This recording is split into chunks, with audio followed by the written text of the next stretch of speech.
Let me ask you a question. How much does it cost to buy your peace of mind? Is it a rude comment from a coworker? A driver cutting you off? Or maybe just a text message left on read? If these small things can ruin your day, then you don't own your life. They do. Welcome to INVICTUS X. We live in a world that profits from your reaction. The news wants your outrage. Social media wants your envy.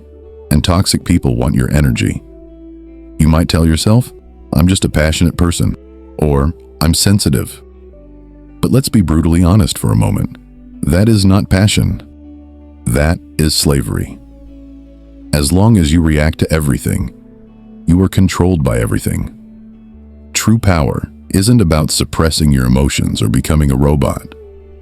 That's a misconception about Stoicism. It's not about feeling nothing. It's about feeling everything, but remaining the captain of the ship. Today, we are going to build an internal fortress. We are going to install 12 layers of armor around your mind, so that when chaos knocks at your door, you don't just survive it, you dominate it. But before we start, make a contract with yourself right now. Go down to the comments and type, I govern my mind. Consider that your signature on a new way of living. The first and most critical lesson is the pause. In psychology, there is a concept often attributed to Viktor Frankl. Between stimulus and response, there is a space. In that space is our power to choose our response. Most of us have zero space. Stimulus: someone insults you. Response: you snap back.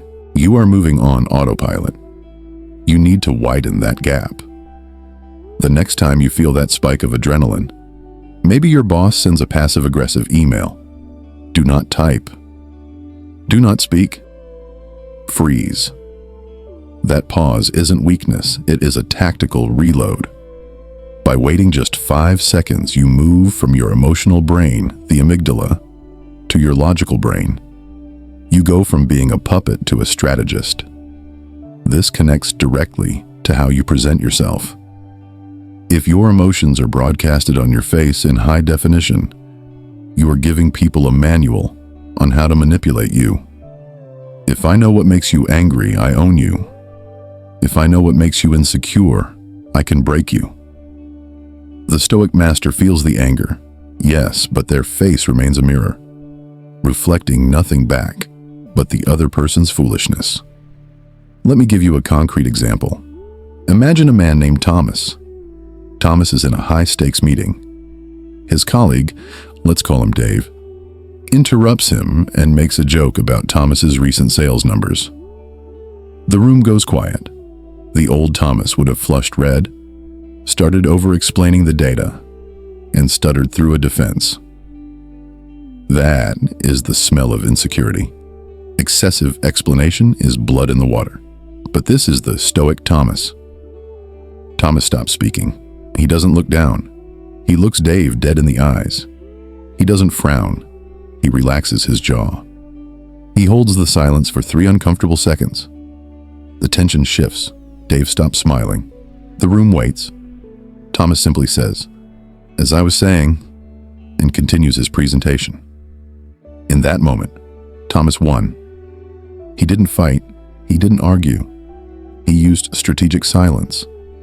He let Dave's insult hang in the air until it suffocated itself.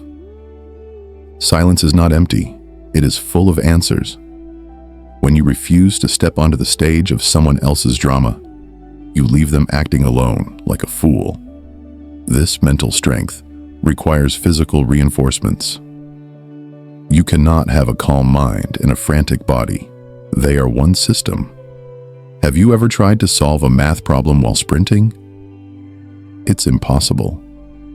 Yet, we try to solve emotional crises while our hearts are pounding and our shoulders are up to our ears. Here is the hack. Control the body, and the mind will follow. When the world feels heavy, check your biology. Are you breathing shallowly? Shoulders tight? Force a deep breath. Loosen your grip. By slowing your heart rate, you literally signal to your brain that you are safe, allowing you to access your wisdom rather than your fear. And once you are calm, you realize the biggest truth of all. It's rarely about you. We have this arrogant belief that we are the main character in everyone else's movie.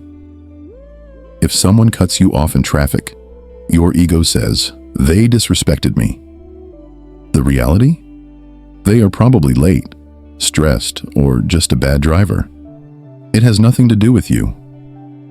When you remove your ego from the equation, you become bulletproof. You stop catching bullets that weren't even aimed at you. As you build this armor, you must also guard the gates. Your attention is your life force. If you spend it on gossip, internet arguments, and news that terrifies you, you are bankrupting your own peace. Ask yourself the Stoic question: is this essential? Is arguing with a stranger in the comment section essential?